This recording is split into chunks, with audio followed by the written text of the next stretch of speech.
किसी भी पिक्चर के सेकंड पार्ट को देखने से पहले हम अक्सर उस पिक्चर को उसके फर्स्ट पार्ट से कंपेयर करते ही करते हैं, चाहे पैमाना हमारा कोई भी हो। At least second part first part के या तो आसपास का होना चाहिए या तो उससे ऊपर होना चाहिए।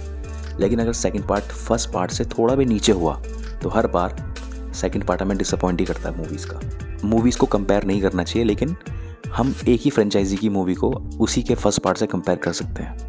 पुष्पा 2 मूवी में हम मेजॉरिटी कैरेक्टर्स को पहले से जानते हैं, ठीक है।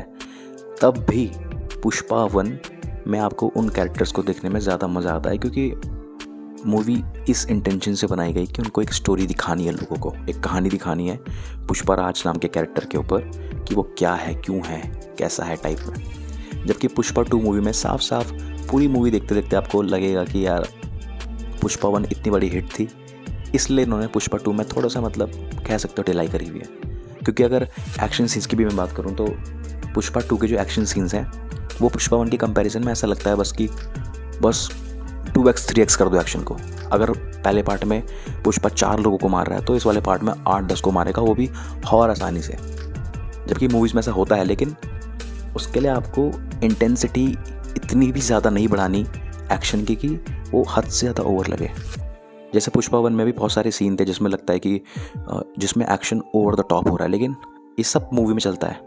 हम सब मूवी में कुछ भी बचा लेते हैं, कुछ भी दिखा लो, बस हमारा उससे कनेक्ट नहीं टूटना चाहिए। जबकि पुष्पा 2 मूवी में जो स्टार्टिंग का ही सीन है जिसमें उन्होंने दिखा रखा कि एक पुष्पा कुल्हाड़ी जो भी थी उसके हाथ में, उससे एक्शन कर रहा है, तो उस एक्शन में ऐसा लगता है कि बस उन्होंने पुष्पा को ऐसा दिखा दिया भाई कि तो हार ही नहीं सकता किसी से, ये कुछ भी करेगा बच ही जाएगा। जहाँ पे ये बात आ गई ना कैरेक्टर के ऊपर, वहाँ पे हमारा कनेक्ट टूटना स्टार्ट हो जाता है मूवी से। और ये तो मूवी का स्टार्टिंग का सीन है, ठीक है।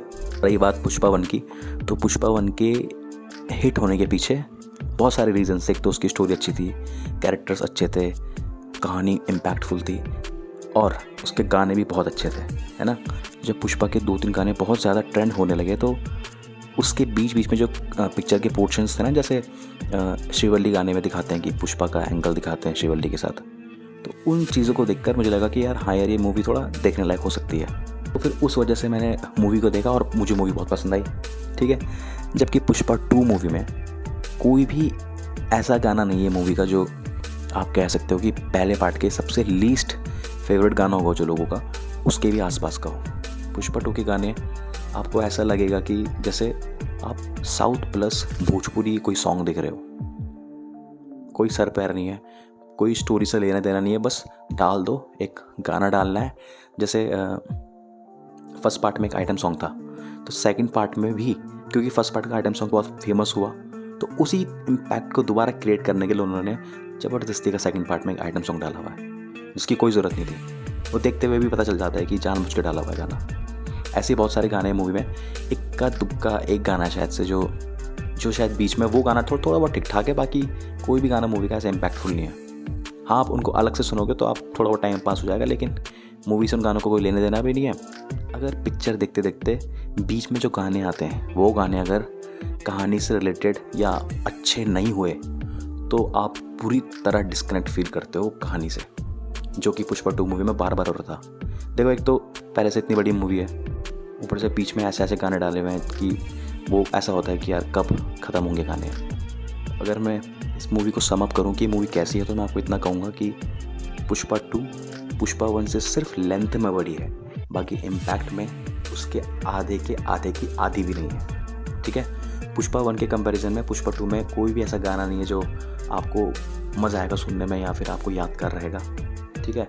तीसरी चीज़, पुष्पा 2 के जो एक्शंस हैं वो कहीं कहीं जगह पे इतने ज़्यादा ओवर लगते हैं कि आपको एक कनेक्ट फील नहीं होगा मूवी के साथ। जबकि पुष्पा 1 में सारे एक्शन सीन्स देखने में मज़ा आता है और कहानी और इंगेजिंग होती है उनके साथ साथ।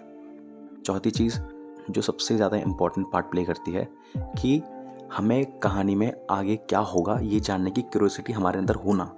जब फर्स्ट पार्ट ख़त्म हुआ था तो उसका जो एंडिंग सीन था वो सीन ऐसा था कि हमको लगता है कि यार इसके बाद क्या हुआ होगा, कैसे कहानी आगे बढ़ेगी, क्या क्या हुआ उनकी लाइफ में। जबकि पुष्पा 2, जैसे कि आप लोगों को पता ही होगा कि पुष्पा 2 के बाद पुष्पा 3 भी आएगी, तो पुष्पा 2 का जो एंडिंग सीन है वो इस तरह का इम्पैक्ट नहीं डालता कि आपका पुष्पा 3 देखने का मन करे। और फाइनल में मेरा ऐसा मानना है कि अगर कोई मूवी एक बार देखने के बाद आपका उसे दोबारा देखने का मन ना करे तो दैट मीन्स वो मूवी इम्पैक्टफुल नहीं है और उस मूवी में वो बात नहीं है जो होनी चाहिए। अगर पुष्पा 1 से इस मूवी को कंपेयर करेंगे तो आप डिसअपॉइंट ही होंगे जगह जगह पे। इसीलिए इस मूवी को आप एक बार देख सकते हैं। बाकी मिलते हैं अगली वीडियो में।